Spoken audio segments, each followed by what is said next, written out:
This is Matt with Mr. Dryout. This refrigerator was leaking, and somebody's come in here and removed some of the wood flooring. You can see on the moisture meter how wet it is. Cabinets. There's some discoloration on the baseboard. Baseboard's behind here. Wood floor.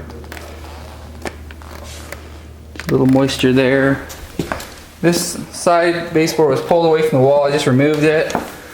I have some slight discoloration on the baseboards there and on the wall. So we're going to take that drywall and trim that drywall out there. And then you can see how nice and flat the floor looks over here. But if you look on this side, you can kind of see where the water has penetrated that floor. It has a little cupping in the floor. Call Mr. Dryout anytime, 24/7. So this is Matt, the repairman for the appliance are here, working on the fridge. See, we wiped down the wall. There's some discoloration there on the plywood construction of the cabinetry. That would be awesome. Got the baseboards off.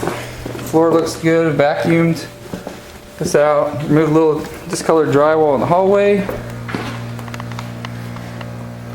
I put a couple fans and dehumidifiers in here to dry the place out. Mr. Dryout.